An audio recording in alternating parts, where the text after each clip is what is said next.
el enemigo mayor de Fidel, eso era el modelo latinoamericano, porque es incapaz de eliminar al enemigo nacional, y entonces Martí contra lo que quieran, incluso Allende, digamos. Un poco exagerado lo que estoy diciendo ahora. Entonces, la otra parte, minoría, en algunos países, en muchos países, esta tendencia radical dominó totalmente.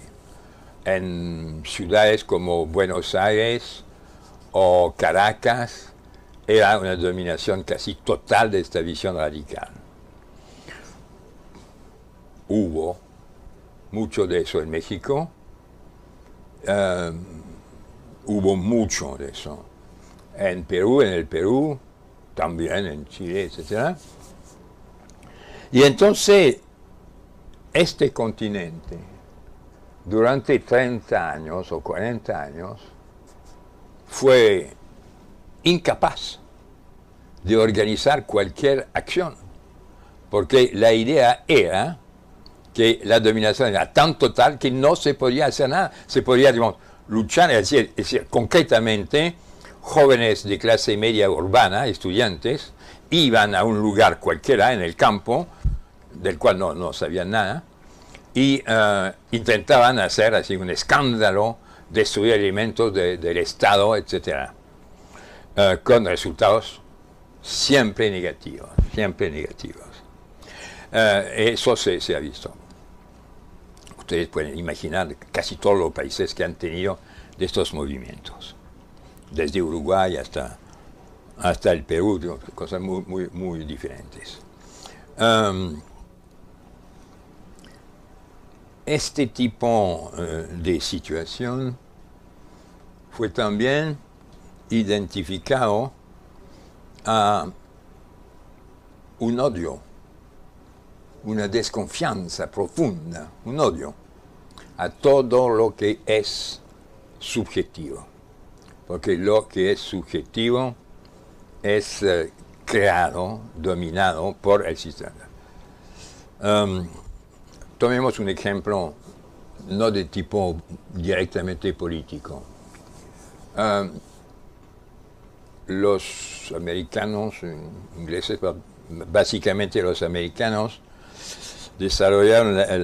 utilizaron una palabra que es género, para no decir sexo por razones casi obvias, pero la palabra género, si es para decir que es construido por la sociedad, todo está construido por la sociedad, entonces no tiene mucho interés. Pero la idea era que el género, es decir, la representación de la mujer, era creada por los hombres, no por el interés de los hombres, eso es una vieja discusión, sino por mantener el modelo de familia y de sociedad dominado por el hombre heterosexual.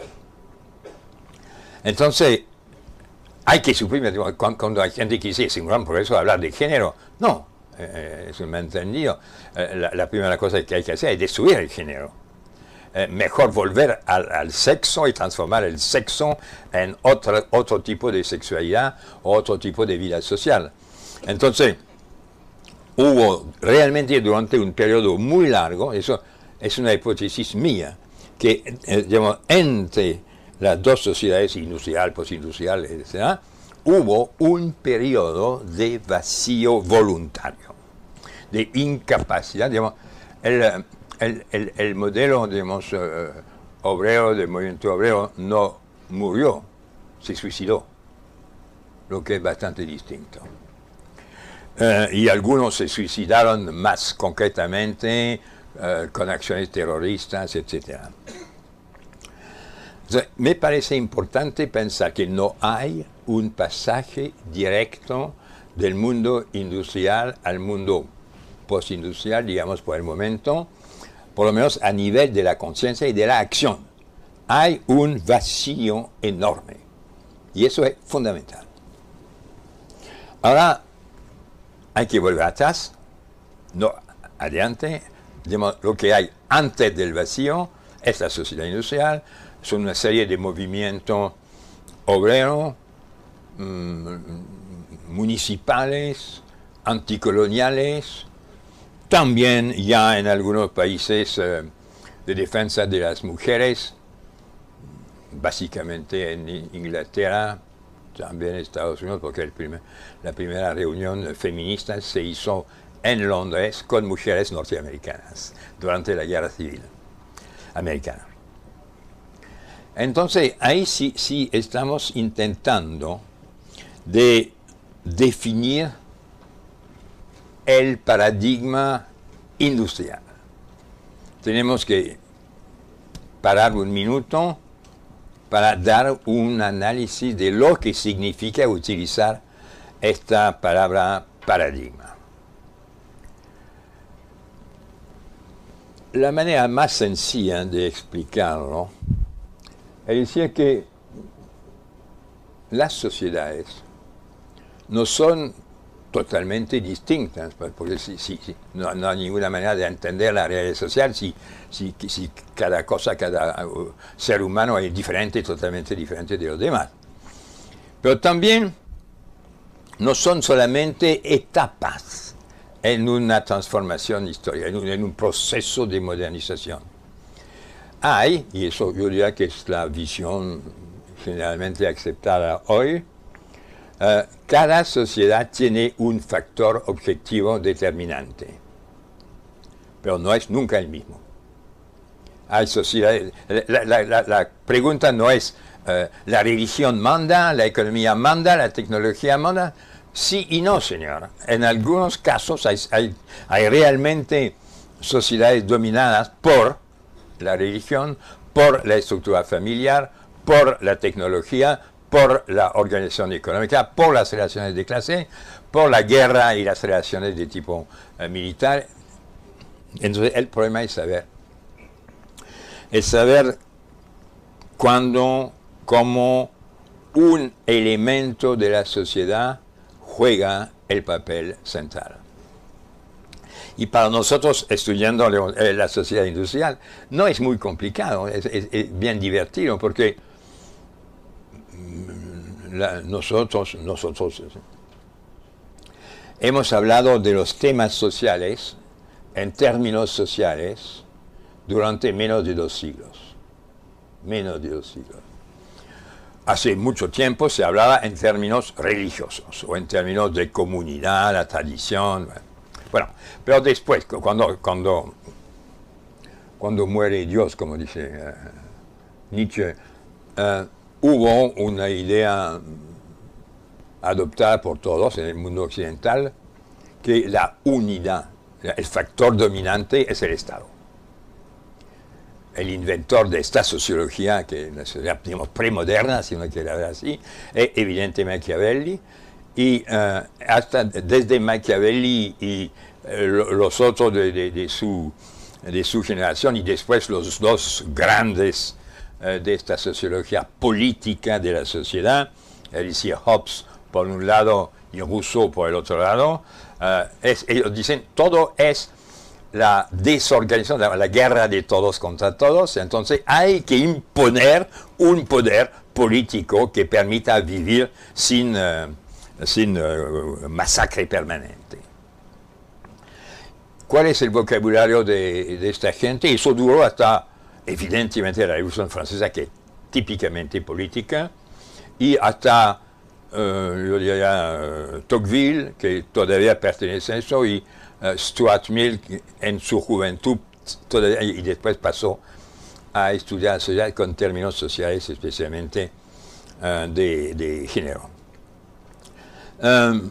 ¿Cuáles son los temas? Si usted lee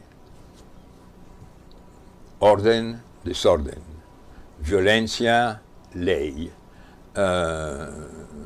rey o monarca, ciudadanos o no ciudadanos, sujetos en el sentido negativo de la palabra. Y las luchas son luchas antes de todo político. Entonces, guerra, revolución, poder, etc., todos son temas, todos políticos, prácticamente sin ningún contenido social, económico o cultural. Y un buen día, con el desarrollo en Inglaterra y en otros países de la revolución industrial, como se dice, aparecieron movimientos que ya se definían más en términos socioeconómicos. El caso de Francia es interesante porque el pasaje se hizo en 3 meses. Entonces, en febrero del año 48, 1848, hay una revolución, se elimina al rey, se creó una segunda república, y el vocabulario es de este vocabulario dar el derecho de voto a todos los seres humanos, lo que no incluye, por supuesto, a las mujeres, que no son realmente seres humanos, sino animales. Y entonces, todo eso se discutió durante varios meses. Pero en el año 1848 había una cesantía, digamos, muy fuerte, muy grande. El Estado creó, lo que creó en otros países después, lo que se llamaron ateliers nationaux, es decir, talleres o fábricas o industrias pagadas por el Estado. Pero eso cuesta mucho, y a partir de cierto momento rápidamente el Estado no pagó más, y entonces estos pobres obreros se morían de hambre. Entonces empezaron a luchar y crearon lo que un elemento de la vida urbana que gusta mucho a los franceses, barricadas.